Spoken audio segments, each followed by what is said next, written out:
What's the matter? What is it? It's a case for Nick Carter, master detective.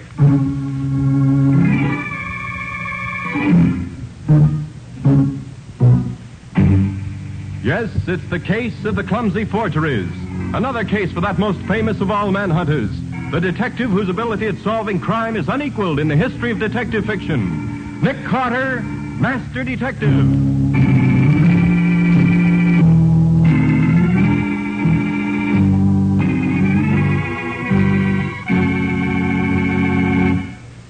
Nick, do we have much more to do on this report?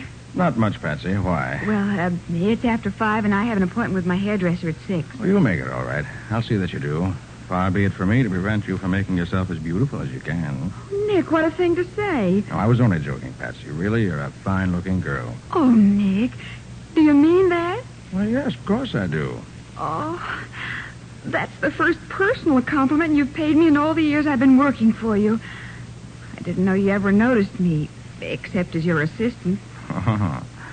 I notice a good many things I don't mention, Patsy. Oh, don't I know that by now? Why, I can... Oh, darn it. I bet I don't keep that date with the hairdresser after all. Nick Carter's office, Patsy Bowen speaking. Is Nick there, Miss Bowen? This is Dr. Bradford. Oh, yes, just a minute, Doctor. Here, Nick, Dr. Bradford. Oh, thanks. Hello, Doc. Where you been keeping yourself all these months? I haven't seen you in a dog's age. I know it, Nick. That's the old story. Shortage of doctors makes double work for the rest of us. Especially good ones like you. Well, what's new? Well, Nick, I've just run into a very peculiar thing, and I think you can help me. I'm glad to if I can. Let's have it. Well, I've been treating old Gerald Gould for years. He's been in bed with a very bad heart for some time now, due to pop off almost any minute. Well, this afternoon, when I dropped in for my regular visit at 5 o'clock, I found him dead. Heart failure? To the best of my ability to determine so quickly, yes.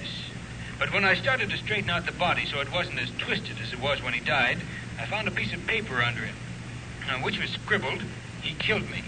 He gave me." That's all. Looks as if he started to write something and died before he could finish it. Could he have been having hallucinations? I wouldn't say so, but I'd like your opinion before I do anything. Maybe you can find something that I've missed that'll show whether it was murder or not.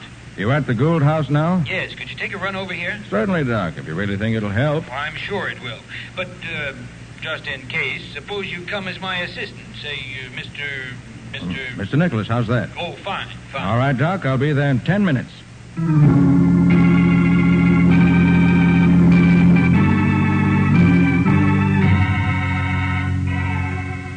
You see, Nick, this note was under his shoulder, just as if he'd rolled over on it in his last moments. This pencil was there, too. How long had he been dead when you arrived? Only a few minutes at most. Uh-huh. Tell me, Doc, isn't it perfectly possible to kill a man with a bad heart in such a way as to make it look like heart failure? Well, yes, easily. Any stimulant that acted on his heart would do it in pretty short order. But does he show any signs of such a stimulant? No, but that wouldn't prove anything. An autopsy is the only way to be sure. Yes, of course. Well, let's see if we can find any evidence here to point in one direction or the other. If anything was given him, it could have been in this glass. The only one near enough for him to have reached it. Only one person's fingerprints on it. See the old man's thumb. Yes, same all right. That little scar makes it definite. It's peculiar, to say the least. How do you mean, Nick? Well, if you give a person a drink, do you wipe your own prints off the glass first? Of course not. Oh, I see what you're getting at. Somebody did give him something deliberately. That'd be my guess. Just take this along. Have the contents analyzed. I can wrap it in this wax paper. Oh, by the way, have you told the family yet? That he's dead, yes. Not that he was killed. I asked them to wait downstairs until I was ready for them. Let's see. There are 2 sons, if I recall. Yes, Raymond is the elder and Peter. What are they like? Well, Raymond is pretty much of a sport, but Peter is a quiet, stay-at-home type. They're both nice fellows, as far as I know. Uh-huh. Did Gould have a nurse? Yes. Would you like to see her? She's in the next room. Yes, please. Oh, I'll get her. Miss Waters? Yes? Miss Waters, would you come in, please? Yes, Doctor. Miss Waters, this is Mr. Carter. Nick Carter. How do you do? Detective? Yes. I regret to tell you that Mr. Gould did not die naturally. He was murdered. Murdered? But, Doctor, you said he died of heart failure. He did, Miss Waters. But somebody induced that heart failure. I want to know. Where were you when Mr. Gould died? Why, in the kitchen, I suppose. You see, every day Dr. Bradford comes to see Mr. Gould around 5 o'clock. So about 4:30, I go down to the kitchen to get his supper ready. He likes to eat right after the doctor goes. And I was there till Dr. Bradford called me to tell me Mr. Gould was dead. Was anyone there with you? The cook was, same as always. You don't think I did it, do you? Just checking up, that's all. Did you give him anything except his regular medicine today? No. You ever use the glass that was here in the corner of this table? Well, that was Mr. Gould's water glass. Anybody could have used it to give him a drink. He drank lots of water. Mm-hmm.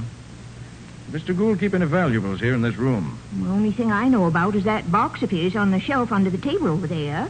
He used to... Well, I declare, it's open. Was it usually kept locked? Yeah. Never saw it open before unless he was using it. And look at the keys there on the table. They was always kept under his pillow. Let's have a look at that. No, don't touch it. Maybe prints on it that we'll need. Now lift it carefully like this. Yes, this copper surface shows up the prints excellently. Well, What is it, Nick? this is strange. Only one set of prints on this, too. Are they Mr. Gould's? No, I don't think so. I can't be sure. Well, let's see what's inside. Sorted papers, letter from his lawyer, few notes. Oh, and a will. Signed and witnessed by Amelia Waters and Delphina Hayes. That's Cook and me. Leaves $1,000 a year to Peter, and the rest to Raymond.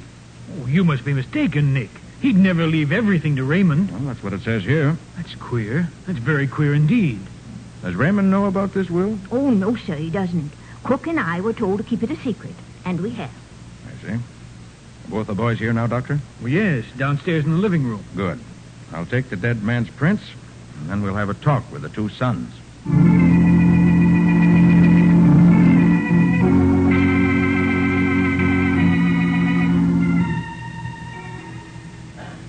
You know the law says you have to report a murder as soon as it's discovered. Why ask me a fool question like that? I just wanted to be sure, Matty. Oh, for the love of Pete.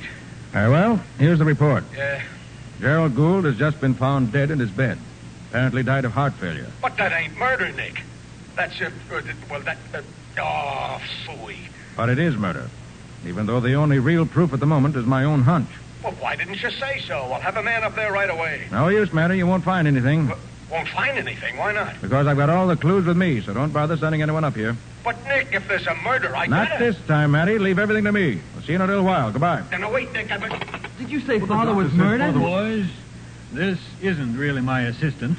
It's Nick Carter, the private investigator. Nick Carter? Now, boys, there seems to be little question but what your father died of heart failure. Induced by someone who wanted him dead now rather than later.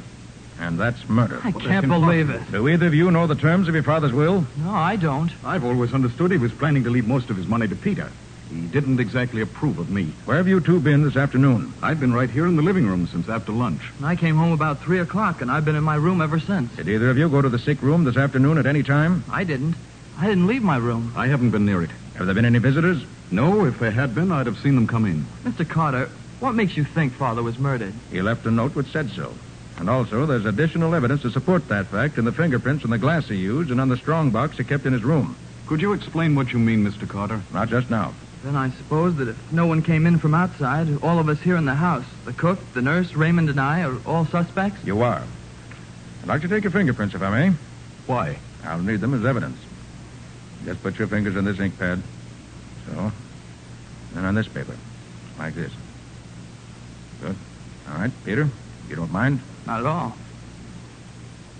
That's right. All right, thank you, both of you. Now, neither of you will leave town until I say so. All right, Very sir. well. But how do you go about finding a killer in a case like this? Routine investigation to start with. Look into the backgrounds and personal lives of everyone concerned. That brings out the motives and frequently gives us information that'll help determine guilt or innocence. Together with actual clues present at the scene of the crime, of course. Sounds pretty complicated to me. Sounds complicated to me, too, but there's one thing about Nick Carter. He has a reputation for always uncovering the guilty party once he gets on a case. Nothing gets away from him. Well, I wish you luck, Mr. Carter. You better let me wish you luck, because it won't be lucky for whoever killed Mr. Gould. All right, Doc, you ready? Right with you, Nick. Good day, boys. Goodbye, Dr. Bradford. Well, Nick, where do you start this investigation of yours? Well, I think that before I do anything else, I better turn these documents I found in the strong box over to Mr. Lind, Gould's lawyer. Oh, I can take them down for you. I'm going that way. Oh, would you? Thanks. I'm glad to do it. That'll let me get to police headquarters a little sooner. Matty must be ready to hang me by now.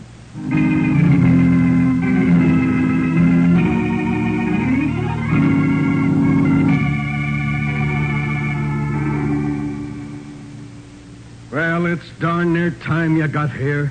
You tell me there's been a murder, and then you tell me to stay away. Well, I sent a couple of men up there anyway. Well, Matty, as I told you on the phone, they won't find anything. I've got the only clues with me right here in the bag. I'm saving you time. Save me time. Yeah. Give me heart failure. Oh, what a pal. All right, here we are. Here's a drinking glass. Contents unknown, with only the dead man's prints on it. Have it analyzed to see what was in it, will you? Yeah, all right, Mr. Carter. Whatever you say. Thank you. Yes, Sergeant. Come in here. Yes, sir. Now, what else, Nick? Here's a copper box with some fingerprints on it. Gould kept his will and some other papers in it. Yeah? And here for comparison are the prints of the dead man and his two sons. See if the prints in the box can be identified. Yes, Sergeant. Yeah. Take this glass to the chemist. Tell him I want to know what was in it. And have the fingerprint boys look this box over. Right, Sergeant. And here, Matty, is a note. Found under the dead man's body. Here, let me see that. He killed me. He gave me... Huh. Well, I suppose he just had time to write this before he passed out. That's what I thought, too. And then when I found this pencil under the body, I wasn't so sure. How do you mean? The note was written with a soft pencil. But the pencil I found is a hard one.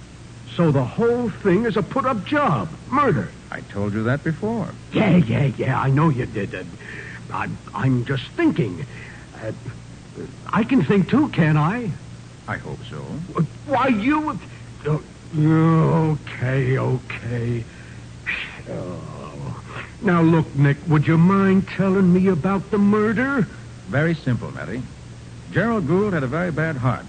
Somebody gave him a stimulant. Started his heart racing, overtaxed it, and it stopped. He died. Huh. So, and without the clues you picked up, it would have looked like a natural death. Not bad. Here's the report, Sergeant. Oh, let's see. Glass contained benzodrine and water. It's an awful deadly combination. Certainly is, if the victim had a bad heart, as Mr. Gould did. How about the prints in the box? The only prints on the box are Raymond's.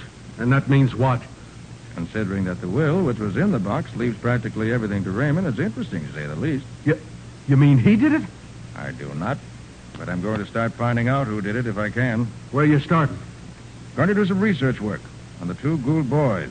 Well, good night, Matty. I'll see you soon. Okay. Hey, now look, Nick, will you keep in touch with me? Oh, by the way, Matty, is Demler Street open again? Yeah, they finished it up yesterday. Why? It's a shortcut for me on my way back to the office. Less traffic saves time. Okay. Okay, so long. I'll be seeing you.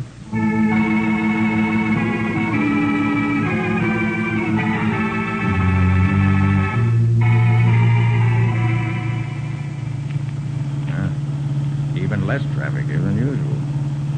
I wonder if Patsy's back yet. I'll be just like her to wait for me when there's no need of it. Calling Patsy Bowen, private investigator. Calling Patsy Bowen.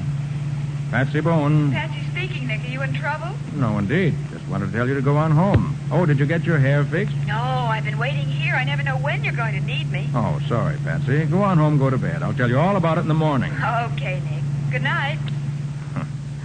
Poor Patsy. Always gets down on him all the time.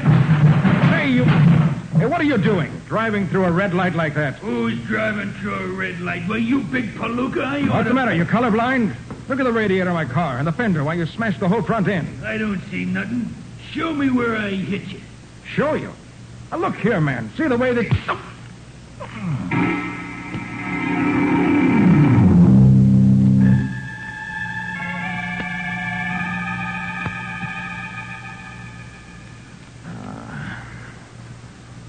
Oh, is that you, Patsy? Hello. Hello yourself. Oh, gosh, Nick, am I glad to hear you're talking sense again. Huh? Talking sense? Yes. You've been lying here in the hospital for almost 2 days now, muttering and making no sense at all. 2 days? Did you say 2 days? Practically. That sock you got when you hit your head against the windshield almost gave you concussion of the brain. What? Say that again, Patsy. I said that sock you got when you hit your head against the windshield. Is that what you think happened? Of course. One of the prowl cars found you lying on the wheel of your smashed car with your forehead all cut and bloody. Patsy, it's a plot. I wasn't hurt when the smash-up occurred. Oh, Nick. Does your head hurt you? Yes, it does, but I'm not out of my mind. After the accident, I got out and started to argue with a mug who ran into me when he suddenly socked me on the head when I wasn't looking. Huh? Is the car that ran into me still there? Oh, no. That was a funny thing. The other car was gone. Somebody wanted to get rid of me and apparently thought they had. So they towed the other wreck away. But, Nick, who would want to kill you? For a guess, I'd say the same person who killed Gerald Gould. I was afraid I'd find out too much when I started investigating him. Well, he failed this time, and he won't get the chance again. And I'll find out what he was afraid I'd find out just as soon as I get out of this bed. Well, the doctor says you'll have to stay here at least another 3 or 4 days. Nonsense. I'll be out of here tomorrow at the latest. Oh, by the way, have you heard anything more about the Gould case? Sergeant Mathison called this morning to ask how you were. Said he was getting nowhere rapidly. He said he heard the Gould will was to be read tomorrow afternoon at the lawyer's office. Now, I know I'll be out of here tomorrow. I've got to be present when that will is read. Oh, but, Nick, you can't. And why do you have to be there? I don't know, Patsy. I just know I've got to be present when Mr. Lind reads that will. But the doctor... Doctor or no doctor, I'm going to be at Lind's office tomorrow afternoon.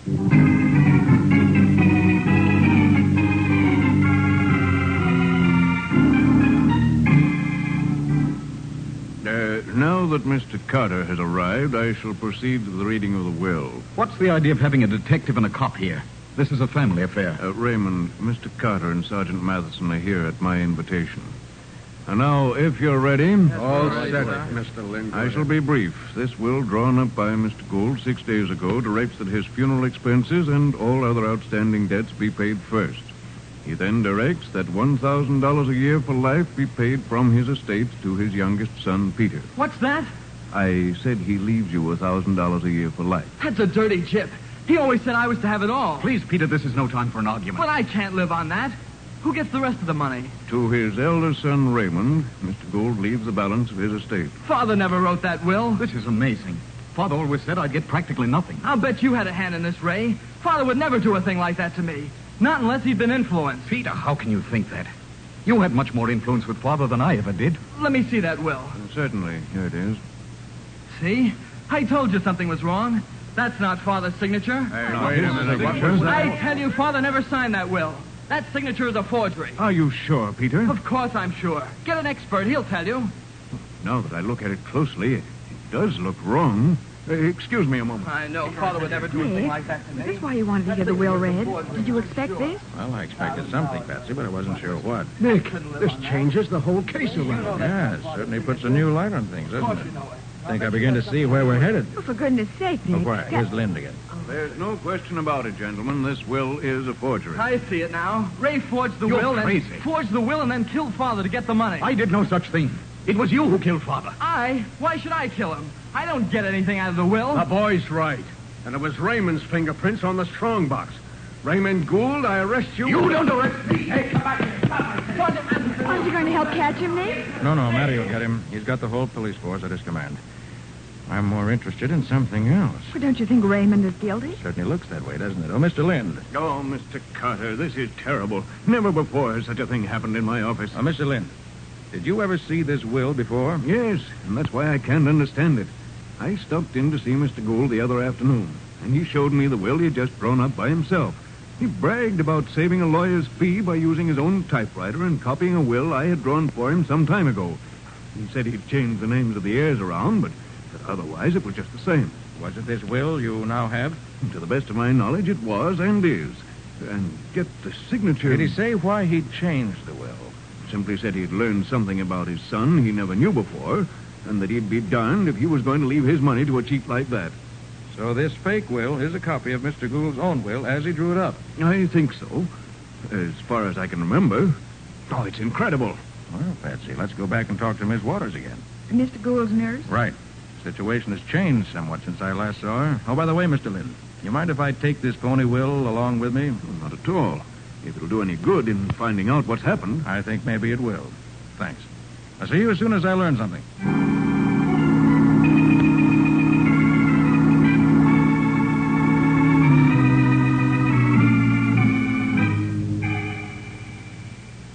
Miss Waters, you said you and the cook witnessed the will which Mr. Gould drew up himself. Yeah, we did. Is this your signature? Why, yes, that's... No, it ain't either. I thought not. Why, for pity's sake? Because this will is a forgery, signatures and all. Well, Did either of the sons ever borrow their father's typewriter? yeah, they did. Both of them. Every little while. Patsy, go upstairs and get me a sample of typing from that machine, will you? Of course, Nick. Bring you back every letter there is on it. Good girl. Now, Miss Waters, tell me. Was there any friction between Mr. Gould and either of the boys? Him and Raymond used to argue all the time. Mr. Gould didn't like the way Raymond carried on. But him and Peter got along all right. Mm-hmm. Did Mr. Gould have an argument with anyone shortly before he drew up the new will? Do you know? Yeah, he did. I was going by his room the evening before, and I could hear him giving somebody what for. To whom was he talking? Well, now, I couldn't tell you. The other voice was so low, I don't know who it was. But Mr. Gould got a letter that afternoon, made him all excited. Maybe that was what he was talking about. Yes, maybe it was.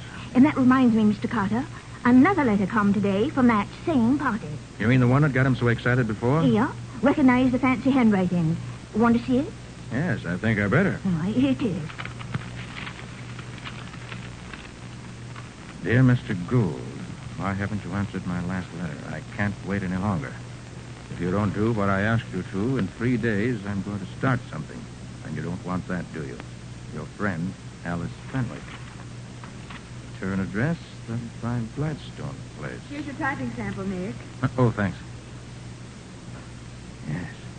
That's the typewriter that was used to type the phony will beyond any question. Good. Well, Patsy, if you'll come along with me, I'd like to introduce you to Miss Alice Fenwick. Huh? Who in the world is Alice Fenwick? Well, after I introduce her to you, you can introduce her to me. I don't know her either, but I expect to shortly.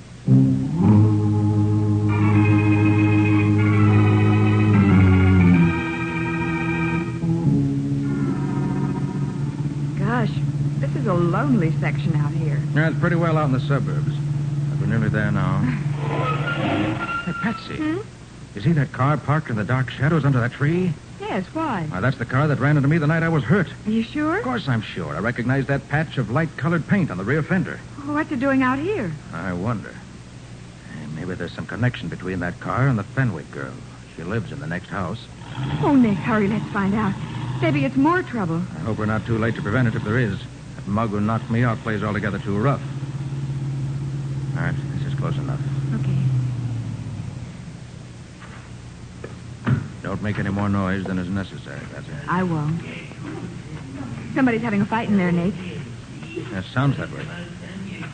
Let's look there, through the kitchen window. Nick, he's threatening her. I better get in, man, fast. Nick, he's choking her. He's going to kill her. All right, you take your hands off that girl.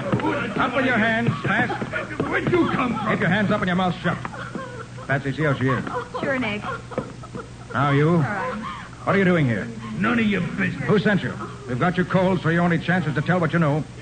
Jack sent me. Told me to scare her so she'd shut up about it. Jack who? Jack Gould. Who's Jack Gould? Old man Gould's son, the guy who killed the old man. You sure his name is Jack? Well, how should I know? That's what they call him. How's the girl, Patsy? She'll be all right, Nick. More scared than hurt, I think. Okay, I'll call Matty and tell him we're coming down. If he's picked up Raymond, if he can get Peter to join us, our car party will be complete. And we can settle this case.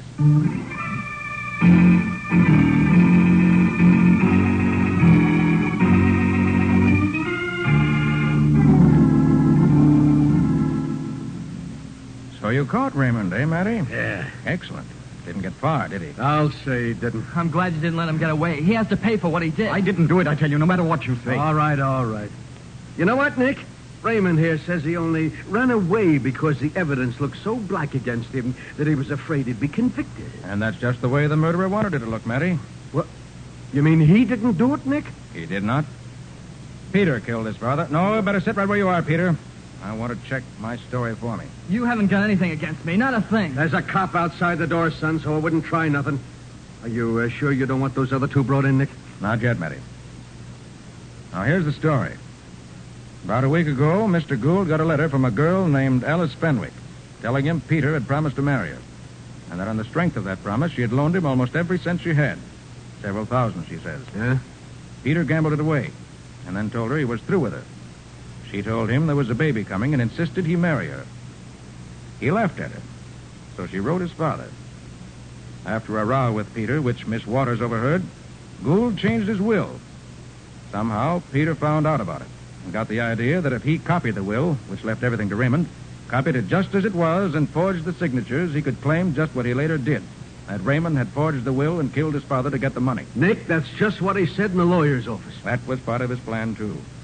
Raymond's running away was the action of an innocent man who was scared. So Peter faked the will, then killed Father. Correct. And if the plan had gone as Peter had expected it to, I would have been executed for Father's death. And Peter would have inherited all the money. You can't prove a word of what you said, Carter. I can, or I wouldn't be saying it. It was you, not your father, who wrote the note saying he'd been murdered. You did that to be sure nobody thought he had died a natural death. And you might have gotten away with it, but you left the wrong pencil with the note. Do you call that proof? And after my interview with you two boys that afternoon, you hired a thug to kill me. And it was just pure luck that he failed. That's a lie. And then this afternoon, when you saw me up and around again, you got panicky that Alice Fenwick might be found to tell her story. So you sent this same thug to kill her, too. Peter did all that? He did. The thug didn't know your correct name, so I asked him to come down here and identify you. All right, get him, will you, Patsy? Of course, Nick. Will you come in, please? Okay. All right, you. Is this man sitting here the one who hired you to bump me off and kill the Fenwick girl? Yeah, that's the guy. You lie. I never saw you before. Oh, so that's the way it is. You're gonna leave me to take the rap alone, huh? Nothing doing, Jack. You're in this as deep as me. Now, wait a minute, you. Nick, you're a wonder. But there's one thing that bothers me. Why were the only fingerprints we found on the strong box Raymond's? That's easy, Matty. If you were a criminal and wanted to be sure you didn't leave any prints on a shiny copper surface, would you wipe off the box before or after you handled it? Oh, that's a silly question. Why, after, naturally. Well? Huh? Oh, yeah. Yeah, I see what you mean. It was the guy who handled the box ahead of Raymond who was really the guilty one. No one ever wiped the box off before he handled it. Raymond, as a matter of curiosity, when did you touch that box? Right after Father's death, while the doctor was phoning. Mm-hmm. I looked in the room and saw the box was unlocked. So I sneaked a quick look at the will. That was all. Well, all I gotta say is, son, that your curiosity almost got you executed. If it hadn't been for Nick here. Suppose you watch out next time you feel nosy. You may not get off so easy.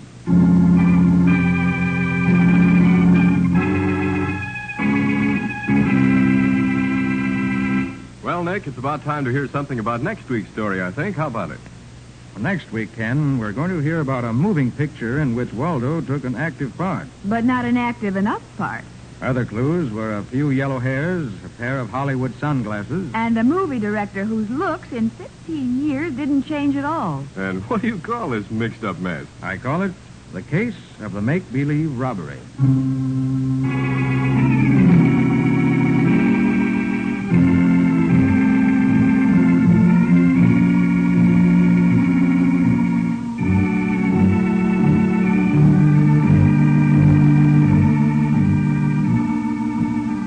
Nick Carter, Master Detective, which is produced and directed by Jock McGregor, is copyrighted by Street and Smith Publications, Incorporated. Pictured stories of Nick Carter appear in every issue of the Shadow Comics. In the broadcasts of Nick Carter, Master Detective, Lon Clark is starred as Nick, Charlotte Manson is featured as Patsy, Matty is played by Ed Latimer. Original music is played by George Wright. Script is by Jock McGregor.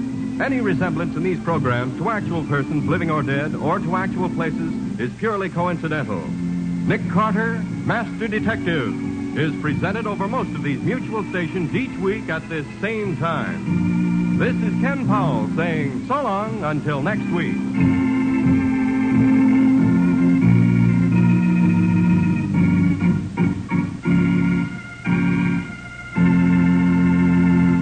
This program was heard in Canada through the facilities of the Canadian Broadcasting Corporation. This is...